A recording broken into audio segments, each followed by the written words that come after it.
ಜಗತ್ತಿನೆಲ್ಲೆಡೆ Christmas ಸಂಭ್ರಮ, ಬೆತ್ಲೆಹೇಮ್ನಲ್ಲಿ ಸ್ಮಶಾನ ಮೌನ. ನಮಸ್ತೆ, ಕರ್ನಾಟಕ ಟಿವಿಗೆ ಸ್ವಾಗತ. ನಾನು ಕಾವ್ಯ ಹೆಗಡೆ. ಎಲ್ಲೆಲ್ಲೂ ಕ್ರಿಸ್ಮಸ್ ಹಬ್ಬದ ಆಚರಣೆ ಜೋರಾಗಿ ನಡೀತಾ ಇದೆ.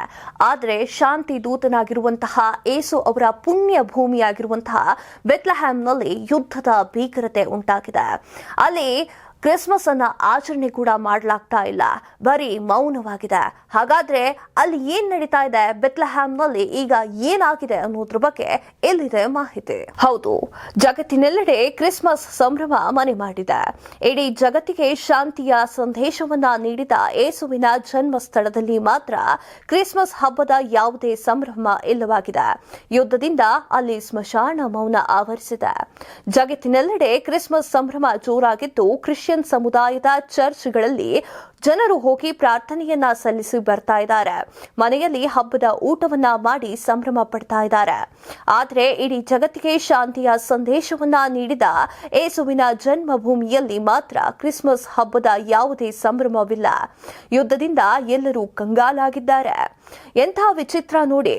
ಯಾರು ಹುಟ್ಟಿದ ದಿನಕ್ಕಾಗಿ ಇಡೀ ಜಗತ್ತು ಎಂದು ಸಂಭ್ರಮದಿಂದ ಸಜ್ಜಾಗಿದೆಯೋ ಅಂತಹ ಉದಾತ್ತ ನಾಯಕ ಹುಟ್ಟಿದ ಸ್ಥಳ ಮಾತ್ರ ಇಂದು ಬೆಂಕಿಯುಂಡೆಯಂತಾಗಿದೆ. ಸದಾ ದಗದಗಿಸುತ್ತಲೇ ಇದೆ. ಪ್ಯಾಲೆಸ್ತೇನಿಯಾದ ಬೆತ್ಲೆಹೇಮ್ನಲ್ಲಿ ಏಸು ಕ್ರಿಸ್ತರ ಜನ್ಮಸ್ಥಾನವಾಗಿದ್ದು, ಇಸ್ರೇಲ್ ಹಮಾಸ್ ಯುದ್ಧದಿಂದಾಗಿ ಈ ಪ್ರದೇಶ ಇಂದು ಯಾವುದೇ ಹಬ್ಬದ ಸಂಭ್ರಮವಿಲ್ಲದೆ ಬಿಕೋ ಅಂತ ಇದೆ. ಪ್ರತಿ ವರ್ಷ ಕ್ರಿಸ್ಮಸ್ ಹಬ್ಬದಂದು ಜಗತ್ತಿನ ವಿವಿಧೆಡೆಯಿಂದ ಇಲ್ಲಿಗೆ ಪ್ರವಾಸಿಗರು ಆಗಮನ ಮಾಡ್ತಾರೆ. ಜನರು ಸೇರುವಿಕೆಯಿಂದಾಗಿ ಈ ಪ್ರದೇಶ ಕಳೆಗಟ್ಟುತ್ತಿತ್ತು. ಆದರೆ ಈ ಬಾರಿ ನಡೆದ ಇಸ್ರೇಲ್ ಹಮಾಸ್ ಯುದ್ಧ ಪ್ರವಾಸಿಗರನ್ನ ಎತ್ತಬಾರದಂತೆ ತಡೆದುಬಿಟ್ಟಿದೆ.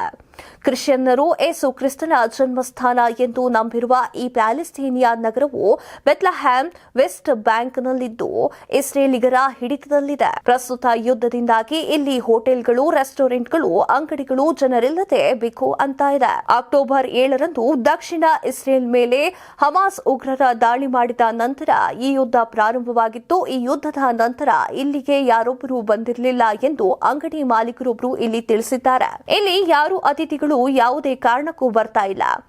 ಒಬ್ಬರೇ ಅಲ್ಲ, ಒಬ್ರು ಕೂಡ ಬರ್ತಾ ಇಲ್ಲ ಎಂದು ವಿಷಾದವನ್ನ ವ್ಯಕ್ತಪಡಿಸಿದ್ದಾರೆ. ಅಲೆಕ್ಸಾಂಡರ್ ಹೋಟೆಲ್ನ ಮಾಲೀಕರು ಆಗಿರುವಂತಹ ಜೋಯಿ ಕನವಟಿ ಅವರು ಈ ಪ್ರದೇಶದಲ್ಲಿ ಅವರ ಕುಟುಂಬ 4 ತಲೆಮಾರಿನಿಂದ ವಾಸ ಮಾಡ್ತಾ ಇತ್ತಂತೆ. ಇದು ನಾನು ನೋಡಿದ ಅತ್ಯಂತ ಕೆಟ್ಟ ಕ್ರಿಸ್ಮಸ್ ದಿನದಂದೇ ಬೆತ್ಲೆಹೇಮ್ ಮುಚ್ಚಿಬಿಟ್ಟಿದೆ. ಇಲ್ಲಿ ಕ್ರಿಸ್ಮಸ್ ಟ್ರೀ ಇಲ್ಲ, ಸಂತೋಷ ಇಲ್ಲ, ಕ್ರಿಸ್ಮಸ್ ಉತ್ಸಾಹವೇ ಇಲ್ಲ ಅಂತ ಅವರು ಹೇಳ್ಕೊಂಡಿದ್ದಾರೆ. ಇದೆಷ್ಟು ಈ ಹೊತ್ತಿನ ಸುದ್ದಿ. ಮತ್ತಷ್ಟು ಸುದ್ದಿಗಳಿಗಾಗಿ ನೋಡ್ತಾ ಇರಿ ಕರ್ನಾಟಕ ಟಿವಿ. ಇದು ಕನ್ನಡಿಗರ ಧ್ವನಿ. ಈ ಭೂಮಿ ಮೇಲೆ ತಾನಷ್ಟೇ ಉದ್ಧಾರ ಆದ್ರೆ ಸಾಕು, ಬೇರೆಯವ್ರನ್ನ ಬೆಳೆಸೋ ಉಸಾಬರಿ ನಮ್ಗ್ಯಾಕೆ ಅನ್ನೋರ್ ಸಂಖ್ಯೆನೇ ಜಾಸ್ತಿ.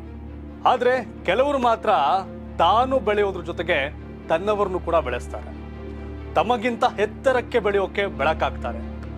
ಸಾಧಿಸುವ ಗುರಿ ಇದ್ದವ್ರಿಗೆ ದಾರಿದೀಪ ಆಗ್ತಾರೆ.